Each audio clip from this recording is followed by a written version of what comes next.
And we also have a new interpreter. It's Mr. S. Nanga. Mzamla. Nanga. Nzanda. Nanga is Nzanga. M-Z, yeah, Nanga is M-D-Z-A-N-G-A. Okay. Do you know Ruth Nzanga? Do you know Ruth Nzanga, the late Ruth Nzanga? No, my lord. Hey, my lord. Very important freedom fighter. He used to stay in the same street with Zulu and Nelson Mandela subsequently. When he was arrested with the 1956 group for treason, he got acquitted on that technicality. You read about the 1956 treason case? Yes. Hey, man. Fine. So he got acquitted, yeah, Ruth Nzanga. Oh. So he was one of the leaders of the march to Pretoria in 1955. Is it 55 or 58, Mr. Baloyi? 56, is that the march regarding the So-called pass laws. Yeah, I think it was in August of 1956. Yeah, fine. Okay, no, fine. Just history. Yes. Yes, Mr. Thank you, my lord. No, sorry.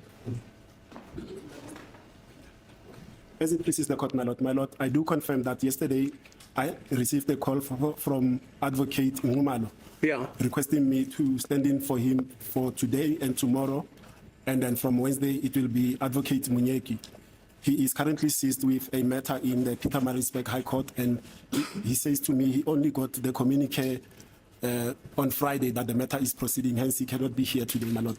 I have communicated same to Mr. Mapisa, my lord, as the court pleases. Have you discussed it with Mr. Mapisa? Yes, I have, my lord. And what is his attitude? He is amenable, my lord, that I stand in for him, and then I've also explained that from Wednesday it will be Mr. Munyeki, but failing Mr. Munyeki, I'm willing to proceed to assist, my lord, in that regard, as the Okay. court pleases. Mr. Mapisa, do you confirm that?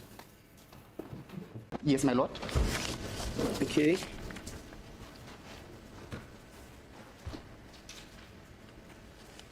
So, Mr. Nzanga, you are a sworn interpreter in Zulu. Yes, my lord. Okay. We're all Zulu speaking. Mr. Baloyi, what other thing you wanted to report? Oh, yes, our last sitting, my lord, was on the 10th of December 2024, Yeah. and Advocate Mshololo was busy with cross-examination. Okay. Then we had a brief sitting on the 8th of January 2025 just to thresh out the issue of legal representation of accused number one, Mr. Sibiya, Okay. which was resolved. Advocate Mnisi will be appearing for him as well. Okay. So in terms of the arrangements that we made, my lord, Advocate Mshololo will then continue with the cross-examination today. Okay, Mr. Mnisi, any new developments according to what we discussed on the 8th of January? In such a respect, Mother, it's just quite a few number of issues, but Yeah, which you want to report to us or to the court? there's none so far. No, none. So the situation is still as agreed. Yes, Okay. Okay, yes, Mr. Mshololo, let's hear.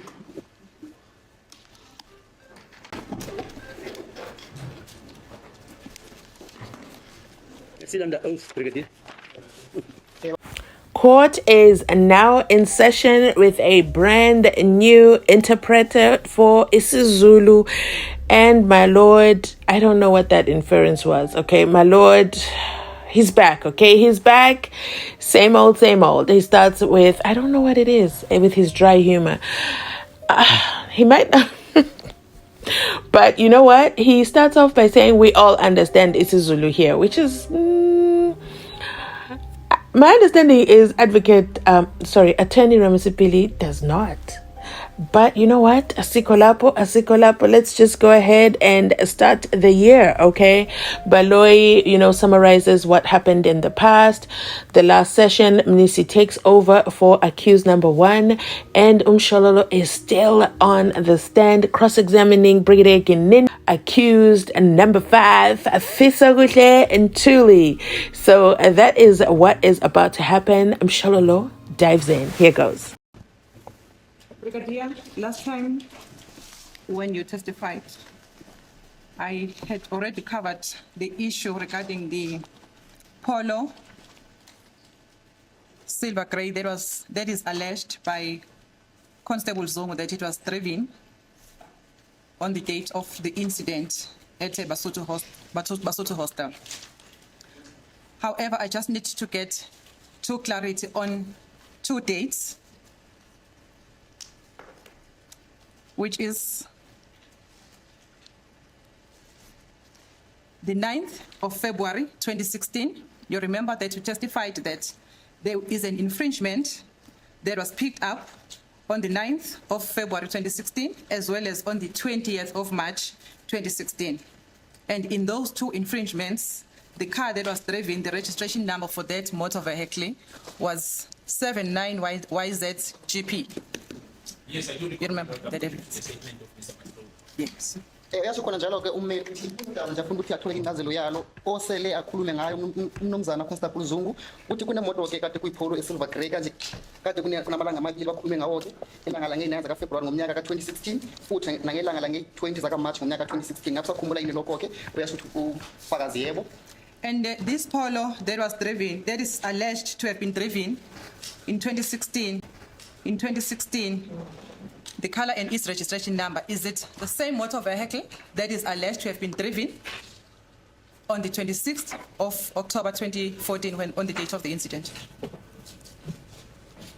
No, my lord, we can't say with certainty because the statements, insofar as the incidents of the 26th of October 2014 refers to a silver Polo and also refers to the suggestion that it may have been a hired car, but there's no specific registration number given. So based on that, we cannot say. The only similarity that it's a silver Polo and it was a car belonging to the shuttle services, but we can't say. I don't have evidence that says a specific vehicle with a specific registration number that was used on the 26th of October 2014. I don't have that, my lord. So we have similarities, but not a registration number.